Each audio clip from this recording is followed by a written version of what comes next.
비구들아, 전도를 떠나라. 고통받는 중생의 행복과 안락을 위하여. 그리고 두 사람이 한 길로 가지 마라. 부처님의 전도 선언이, 부처님께서 제자가 60명이 되었을 때 60명의 비구들을 모아놓고 고통받는 중생의 행복과 안락을 위해서 전도를 떠나라고 말씀을 하십니다. 그리고 두 사람이 한 길로 가지 말라고도 하시죠.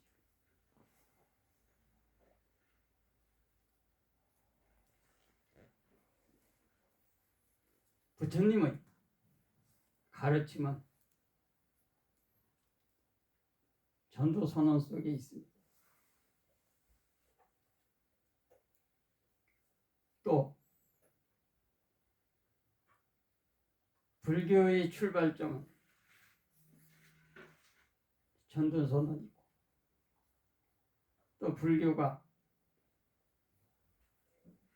존재하는 이유 또한 전도 선언에 있지. 부처님께서는 고통받는 중생의 행복과 안락을 위해서 전도하라고. 그러니까 불교가 존재하는 이유는 고통받는 중생의 행복과 안락을 위해서.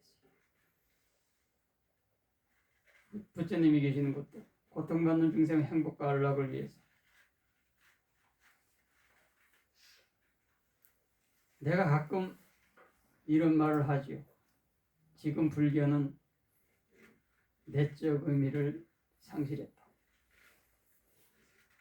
내가 왜 가끔 불교가 내적 의미를 상실했다고 하냐면, 바로 이 전도선언, 이 전도선언의 의미를 불교가 상실하고 있다는 걸 말합니다.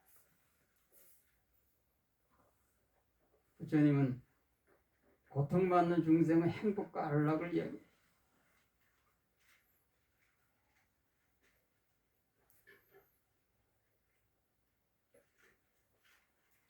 행복과 안락, 이거 빼면 뭐 인생 뭐 있어요?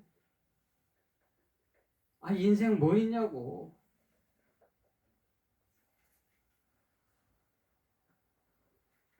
사람이 존재하는 이유가 뭐 특별한 게 없잖아요.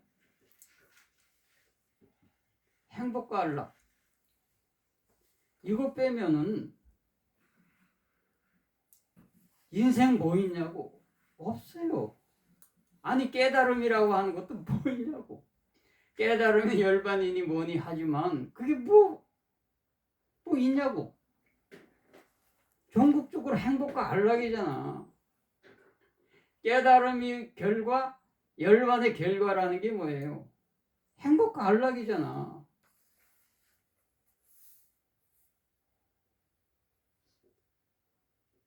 마치 무슨 깨달은 거 이렇게 특별한 것처럼 이야기하는데, 특별한 게 뭐 있어? 행복과 안락 그것이. 어쩌다가 삶의 행복과 삶의 안락이 특별한 게 됐지? 그게 이상한 거 아닙니까? 인생 뭐 없다고. 행복하고 안락하면 끝나는 거예요.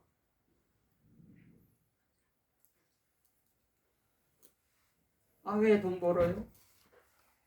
왜 열심히 일하세요? 행복과 안락을 위해서잖아.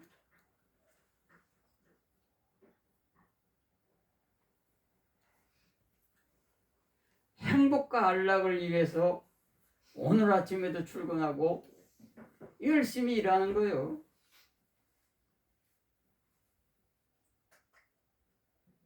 그러니까 인생 특별할 게 없다고. 인생 뭐 없다고. 행복과 안락 빼면 인생이 뭐 있냐는 이야기예요.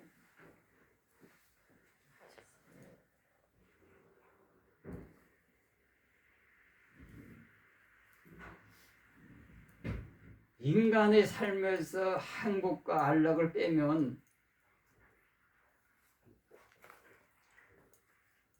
동물하고 무슨 차이가 있어요? 동물은 등 따시고 배부르면 그 자체로 끝나. 그러나 인간은 등 따시고 배부르다가 끝나는 게 아니잖아요. 우리가 삶의 가치를 이야기하는 게 삶의 가치가 뭡니까? 행복과 안락이에요. 그러니까 부처님이 고통받는 중생의 행복과 안락을 위해서 전도하라고 이야기해요.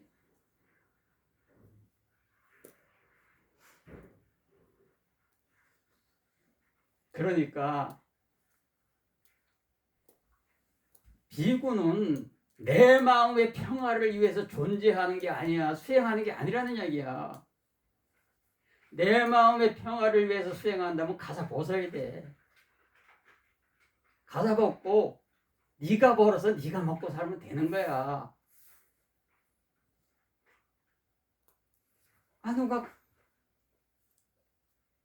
네가 벌어서 네가 먹는데 누가 뭐라고 하겠어?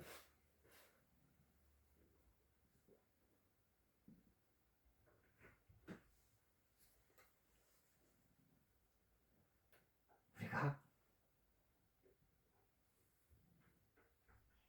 삶의 가치를 잃어버리면 짐승하고 다를 게 없는 거예요. 내적 의미를 상실한 불교는 더 이상 불교가 아닌 거죠. 부처님께서 두 사람이 한 길로 가지 말라고 했어요. 왜 부처님은 두 사람이 한 길로 가지 말라고 했겠어요? 비구는 믿음으로 가는 삶이기 때문에 믿음으로 가는 거예요.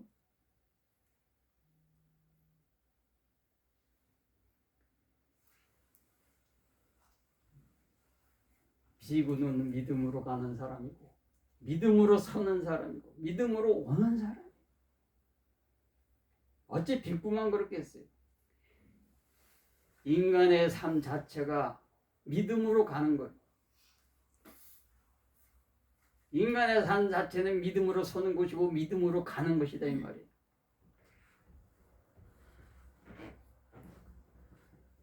그렇기 때문에 부처님이 두 사람이 한 길로 가지 말라고 하신 거예요. 왜? 믿음으로 가니까.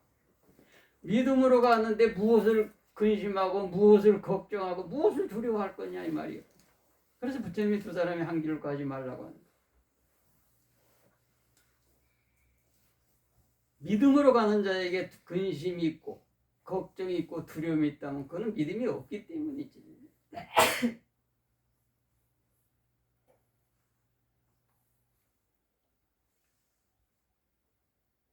내가 지난주에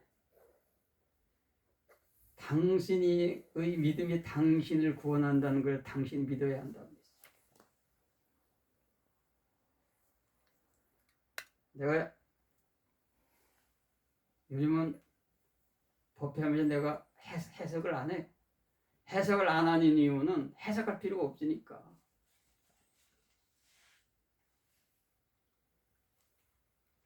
내가 왜 지난주에 당신의 믿음이 당신을 구원한다는 것을 당신 믿어야 한다고 하느냐면 당신이 당신을 믿지 못하는데 누가 당신을 믿겠어요? 자기 자신이 자기 자신을 믿지 못하는데 누가 당신을 믿느냐 이 말이에요. 또 당신이 당신을 믿지 못했는데 당신이 누구를 믿을 수 있겠어?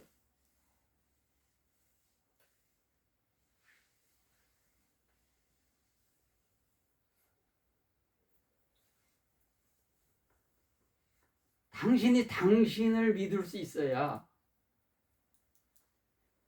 믿음으로 가는 삶이 될 수 있는 거예요.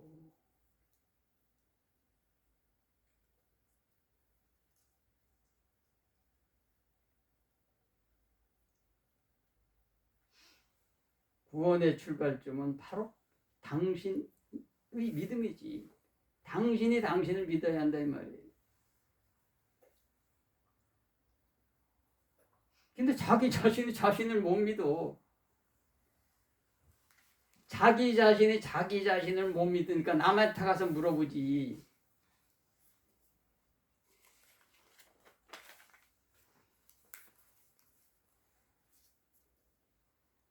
이번에 제가 삼성전자 주식 3억 원어치 살라고 하는데 제가 사도 될까요? 그걸 왜 점쟁이한테 가서 물어봐?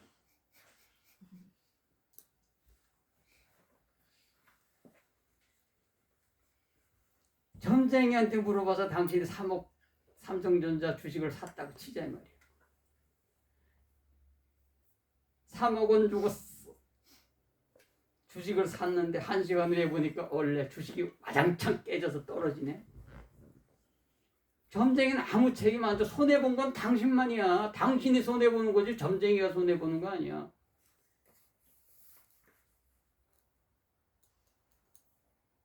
당신 인생을 왜 남한테 물어서 사냐 이 말이야. 왜 그러냐? 자기 자신을 자신이 믿지 못하니까.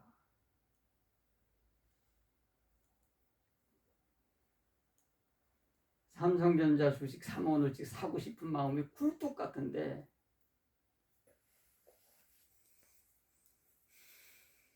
그걸 자기 자신이 결단을 못하니까 이걸 뭐라고 그러는데 현대시에 말해서 결정장애라고 그래. 남한테 가서 묻지. 사도 될까요?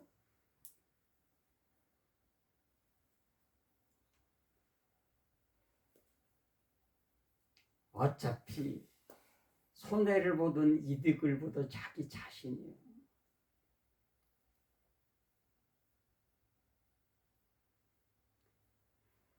믿음으로 가는 삶이어야 돼요.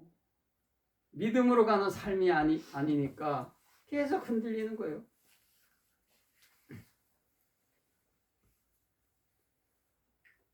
부처님께서 비구들의 전도를 떠나라고 한 이유는 여기에 있는 거예요.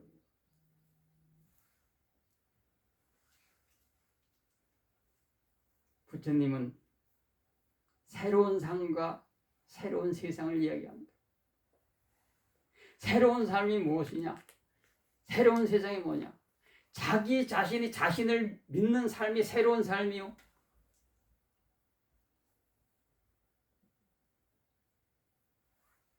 새로운 세상은 자기 자신이 자신을 믿을 때 새로운 세상이 만들어져요.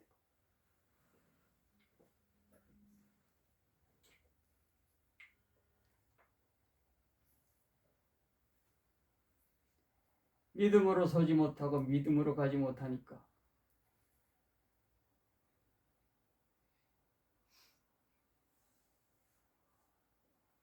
옛날에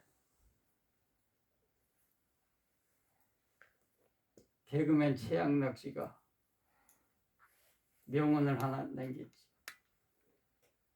나는 봉이야. 자신의 믿음으로 서지 못하고 자신의 믿음으로 가지 못하니까 남의 봉노릇 하는 거다 이 말이에요. 남의 봉노릇 하는 거, 남이 봉되는 거예요.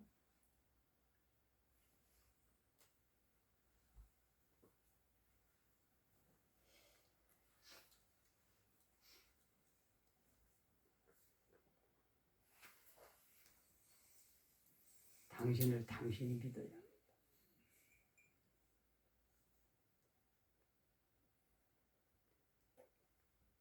당신이 당신을 믿지 못하니까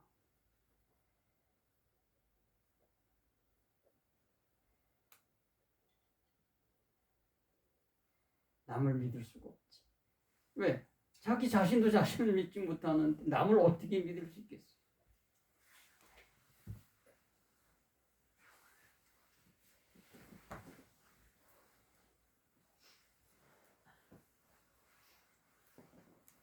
명나라 마지막 황제가 숭정됩니다.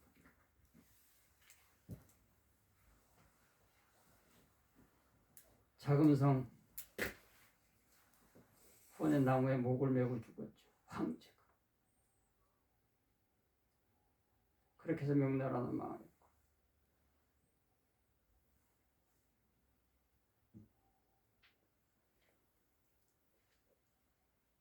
숭정제가 목을 메고 죽은 이유는 숭정제 자식이 자신의 실책 때문에. 숭정제 때는 뛰어난 장군이 하나 있었어요. 원숭한이라고. 여동총독이었죠. 명나라는 청나라하고 싸울 때마다 한 번도 이긴 적이 없어요. 패전만 거듭했죠.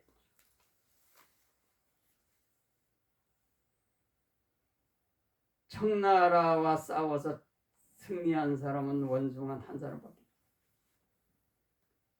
원숭한은 청나라와의 싸움에서 승리했을 뿐만 아니라 청태조 누르와치를 중상을 입혀서 죽게 한 사람이기도 하죠.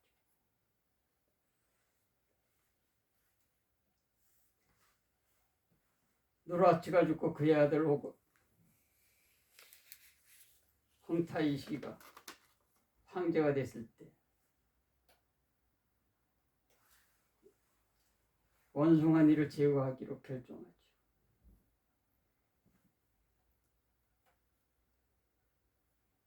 군사를 동원해서 아버지 누르와치도 원숭아니한테 맞짱 떴다가 패전하고 죽었는데 간단해요. 방관계를 썼죠.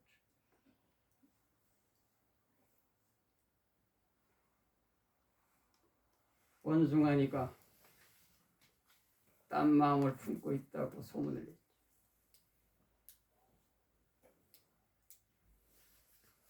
원숭아니가 딴 마음을 품고 있다는 말이 무슨 뜻인가요?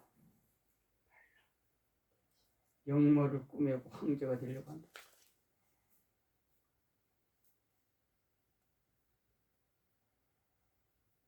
원숭아니를 미워하는 사람들한테 뇌물을 줬죠.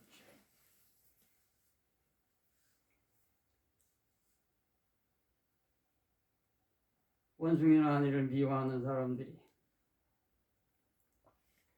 조정에는 원숭아니를 당시에 미워하는 대신들이 많았어요. 왜?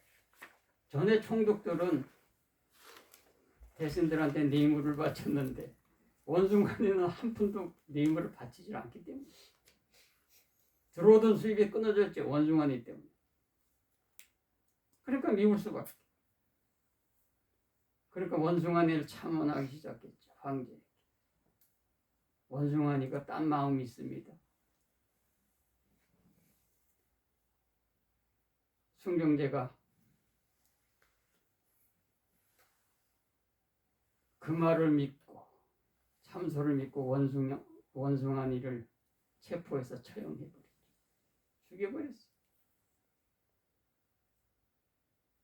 원숭아니 부장을 여동총독으로 임명했는데 원숭아니가 처형되는 걸 보고 청나라에 항복을 해버렸죠. 그 다음에 여동총독으로 간 장군들은 어떻게 했을까요? 원숭아니가 처형되는 걸 보고 가슴이 써늘해졌죠.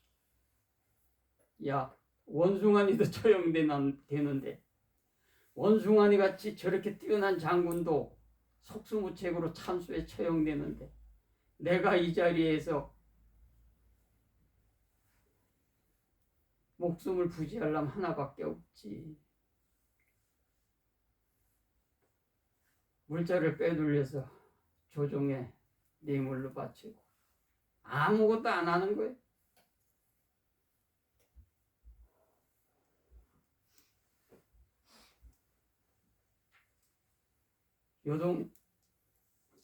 총독 장군들만 그랬을까요?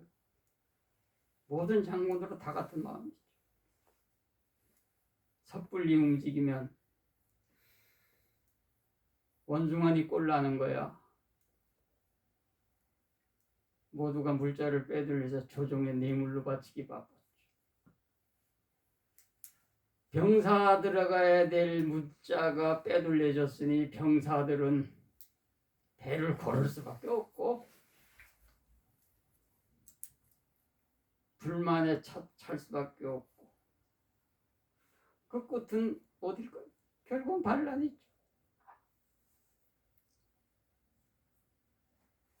그래서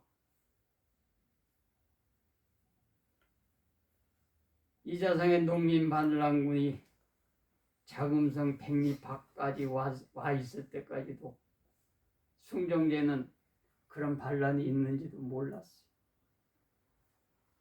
아무도 알려주지 않았기 때문이죠. 괜히 입 놀렸다가 처형당하려고?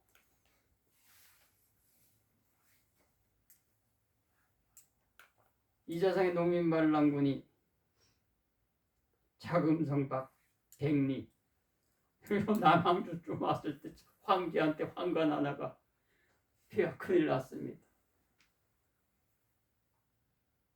농민 반란군이 남양주까지 와 있습니다. 방법이 있나? 이미 대신들은 다 도망갔고 예동딸 공주를 불렀죠. 자기가 죽기 전에 딸을 먼저 죽이고 죽으려고. 숭정제가 칼을 빼서 칼을 휘둘렀죠. 살고 싶었던 공주가 아버지의 칼을 손으로 받았죠. 어떻게 됐을까? 팔이 잘렸죠. 그리고 공주는 팔이 잘린 채로 도망가. 숭정제는 자신의 칼에 팔이 잘린 공주가 도망가는 것을 보고 뒷뜰에 나가서 나무에 목을 메고 죽었죠. 그렇게 해서 명나라는 멸망.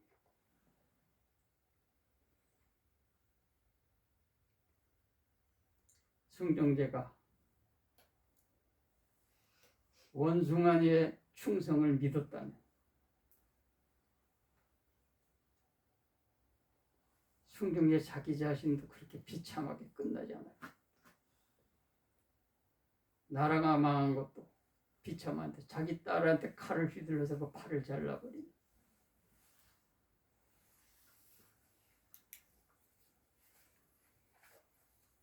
믿음이라는 것은 한 사람의 삶을 바꾸기도 하지만 한 나라의 역사를 바꾸기도 하죠. 세상을 바꾸기도 합니다.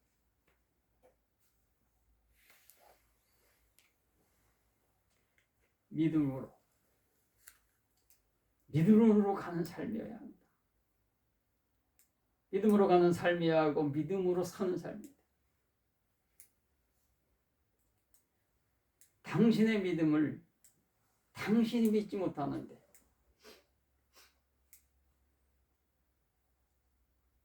누가 당신을 믿을 것이며 또 당신이 누구를 믿을 수 있겠어요?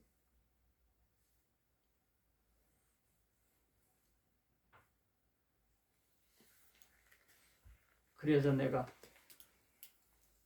당신의 믿음이 당신을 구원한다는 걸 당신이 믿어야만이 구원받는다고 합니다. 누가 구원을 해줘?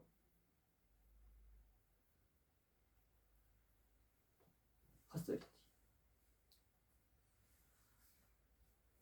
어느 누구도 당신을 구원할 수 없는 거예요. 당신의 믿음이 당신을 구원한다. 부처님이 뭐라고 말씀하시? 믿지 않는 자는 구원하지 못한다. 믿지 않는 자는 구원할 수가 없는 거예요. 왜? 믿지 않는데 어떻게 구원하겠어?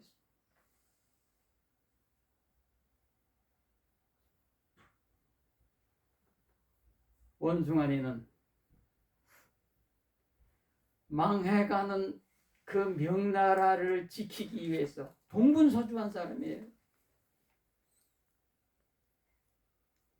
병사들과 침식을 같이 했고 병사들과 같이 음식을 먹고 자기가 총독이고 장군이라고 그래서 호의호식하지 않은 사람이에요.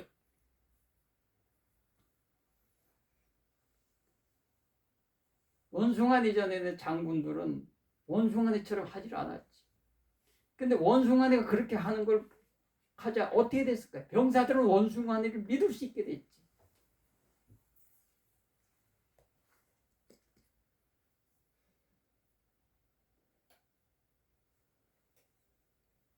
장군과 병사가 한 몸이 된 거예요.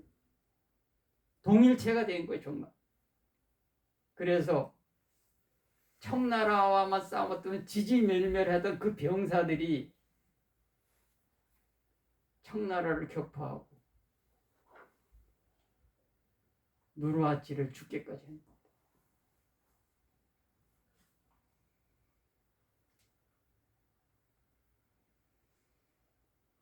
숭정제는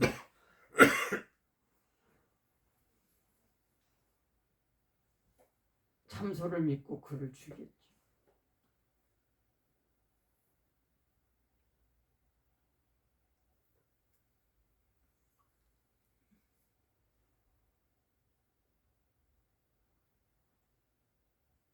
믿음은 당신의 새로운 삶을 열어줍니다. 새로운 삶은 믿음으로 가는 삶입니다. 믿음으로 서는 삶입니다. 아마 이런 생각을 하는 분들도 계실 거예요. 아이고, 뭐 흑어운 날 왜 저렇게 믿음을 이야기하냐. 아까 이야기했잖아요. 행복 안락 빼면 뭐 인생 뭐 있냐고. 행복과 안락이라고 하는 거는 믿음 위에서 핀 꽃과 같은 거예요. 행복과 안락은 주어지는 게 아니에요. 한때 공짜 점심이 없다는 말이 있었죠. 세상에는 딱 하나의 진리만 존재해. 그것은 뭐냐? 공짜는 없다는 거예요. 이게 우리 인간 세상의 유일한 진리는 뭐냐? 공짜는 없다.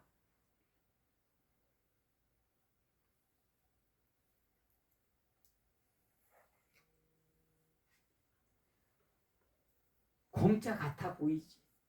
그러나 반드시 지금 공짜를 취하면 다음에 그 값을 지불하게 되어 있는 거예요. 어떻게? 당신의 삶으로 지불해야 돼요.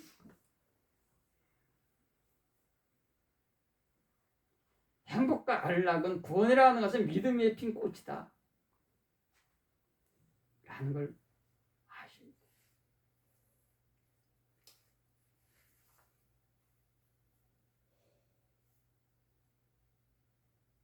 내가 요즘 복잡한 얘기 안 하잖아요. 옛날 처음에 얼마나 복잡한 이야기 했어요. 왜 전에는 처음에는 그렇게 복잡한 이야기를 했을까?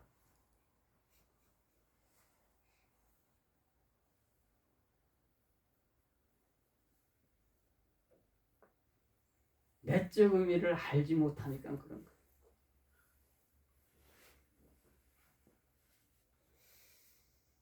내적 의미를 알게 되면은 어려울 게 없지.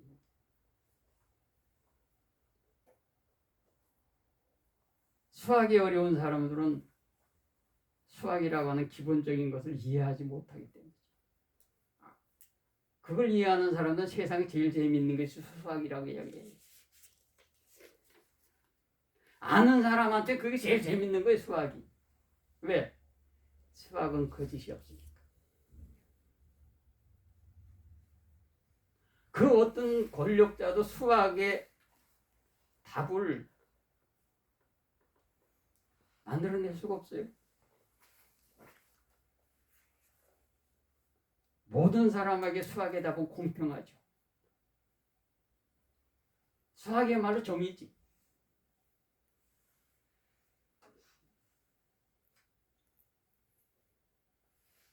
원래 그래서 산모당이 사람 잡는다고 하는 거예요.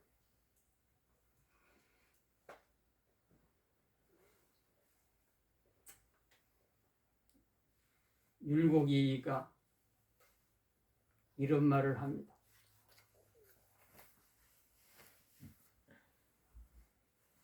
허엽이 글을 몰랐다면, 차라리 글을 몰랐다면 선했을 것이다. 허엽이 누구죠? 당시 동인의 영수입니다. 그리고 그 유명한 허빈의 아버지죠. 허난설의 아버지기도 하고. 우리가 이 허씨 집안을 오문장이라고 그러잖아요. 허난설이 떼고 다 과거에 급제했어요. 그의 아들들 셋은. 허엽도 과거에 급제했죠. 큰아들 허성도 급제했죠. 둘째 허봉도 급제했죠. 막내 허빈도 급제했고. 아마 그 당시에 여자도 과거 시명선 허난서로는 그냥 쉽게 급제했을 거예요. 남편은 지지리도 낙방을 거듭하다가 허난선이가 김성립이는 죽은 후에야 급제를 했지만, 허난설이니까 미움을 받은 이유는 시어머니한테 아들이 급제 과거에서 떨어질 때마다 며느리가 너무 똑똑해서 내 아들이 안 된다고 생각을 했기 때문이요. 며느리가 내 아들보다 더 많이 알아. 그러니까 허엽의 딸 허난설원이 내 아들보다 똑똑하니까 내 아들이 마누라 앞에서 기가 죽어서 과거에 떨어진다고 생각을 하니까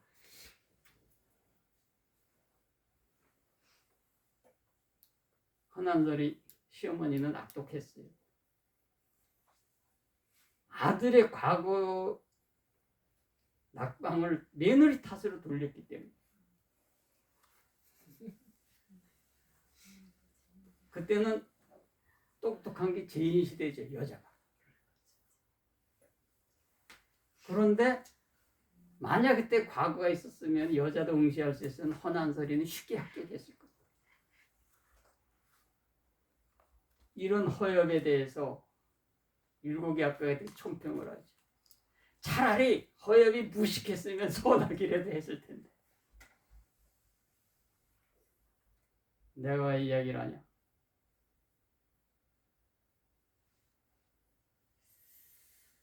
불교를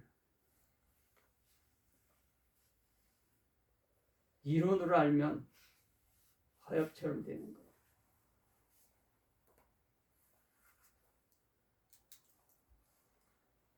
내가 당신에게 진솔하게 알려드리는 거예요. 당신이 당신을 믿어야 된다는 거예요. 당신이 당신을 믿지 못하면 당신의 삶에 행복과 안락이라고 하는 것은 없어요. 안정요 소설 중에 이런 소설 제목이 있죠. 음만은 오지 않는다. 행복과 안락은 안 오죠. 새로운 삶, 새로운 세상이라고 하는 것은 당신의 믿음 위에서 핀 꽃이다. 오늘 삽배잡다 발란 것도 빠지겠네. 아람땅한 짝지는 한남이가 빠졌대야 달라. 아루카 스피타 호타자 삽배 삽바부타 노메나 삽바담 마누메 삽바상강 사다스티 바반 부타의 실력으로 구원의 축복이 있기를. 담마의 실력으로 당신의 가족에게 구원의 축복이 있기를. 상가의 실력으로 당신과 함께하고 있는 내게 구원의 축복이 있기를. 아랑삼바담부터 바가오부 땅바완땅하게 붓도미나또 사카토 바가왔다 담모 탐망나시 담모미나또 サバディパンノーバガトサバカザンゴサンゴメナトサンカ